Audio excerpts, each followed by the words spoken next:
So if we look as to what's going to happen through 2026 and beyond, there are really three potential scenarios for 2026. Continued combat, Ukrainian concessions, Russian exhaustion.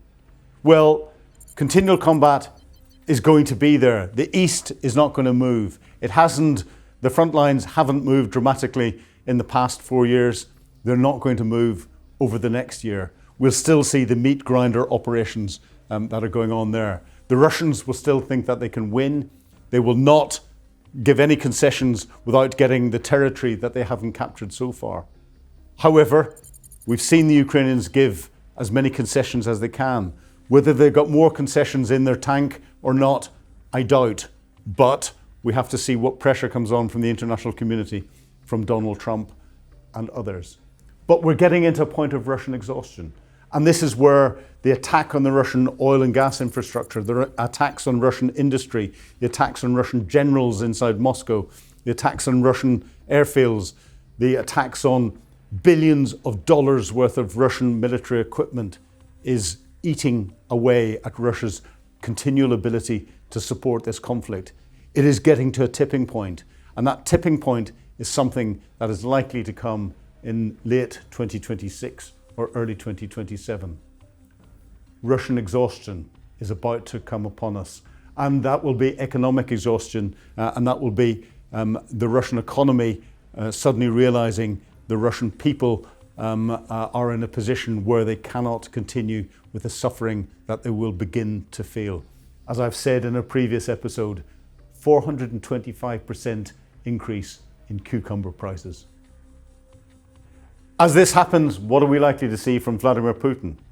Continued bullishness on he can win in the east. Continued bullishness in his negotiations, saying Russia is winning the whole war. Continual bullishness to the Russian people, blaming NATO for everything. But as he gets more and more concerned, we'll see him rattle the nuclear saber more often than he has done.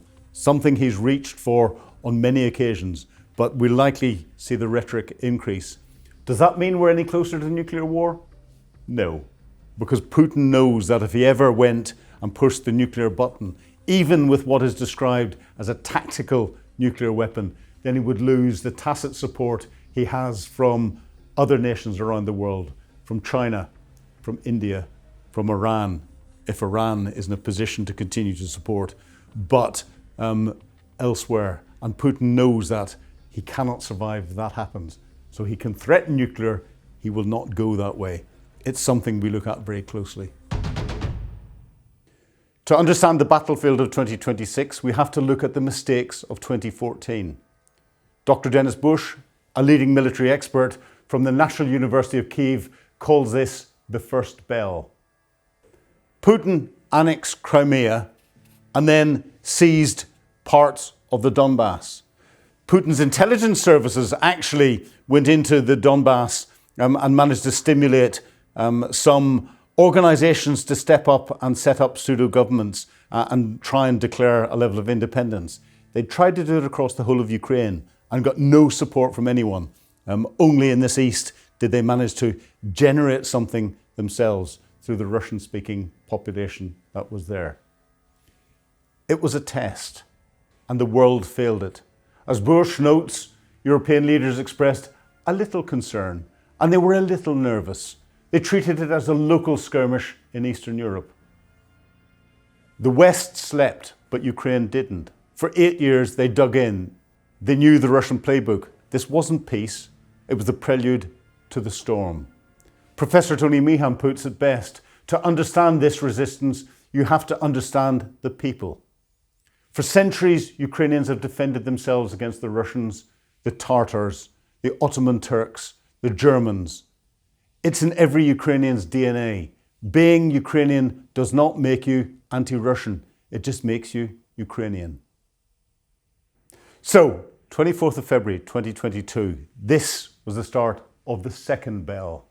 February 2022, full-scale invasion of Ukraine, starting with special forces trying to operate in Kyiv. Special forces supported by an air mobile operation from within Belarus to capture airfields and link up with the special forces and intelligence forces who will have hopefully captured the government and ministers from Kyiv and other key individuals. That air mobile operation was going to be then reinforced with an airborne operation coming in, bringing paratroops in to further strengthen their foothold around Kyiv. And then, of course, we were going to get the link-up operation, a road too far for the Russians. It didn't work. Western intelligence stopped the Ukrainian government and government officials and, of course, President Zelensky being captured. They were ready at Homstel airfield to stop the air mobile operation. The airborne operation to link up with it, the aircraft were shot down. They didn't get in the ground. And of course, we had one of the biggest traffic jams in Europe caused by the Ukrainians attacking the Russian column as it came in. It's a very complex operation. It was beyond the Russians to do it. A sound plan, but they couldn't execute it. The complexity was shown in a slightly different way when the Americans took out Maduro from Venezuela. They executed that perfectly. A full-scale invasion supported by Belarus, the use of their territory, missiles, tanks and paratroopers, a classic conventional war that Europe thought was extinct. The world expected Kyiv to fall within 96 hours. Dr. Bush reveals that in the first month, Russia had captured 10% of Ukraine's territory. But here's the exposed truth. Investigations now suggest this initial success was largely due to the Kremlin agents that had been embedded throughout Ukraine and the Ukrainian government. Without that betrayal, Russia may not have even taken anything. But then the miracle on the Dnipro, the river that flows through a large portion of Ukraine. The second army of the world ran out of fuel, it ran out of food and ran into a wall of Ukrainian steel. They were pushed back from Kyiv. They retreated from the north. The 3-day war was over. The real war had just begun. Late 2022, the world was watching in the south of Ukraine.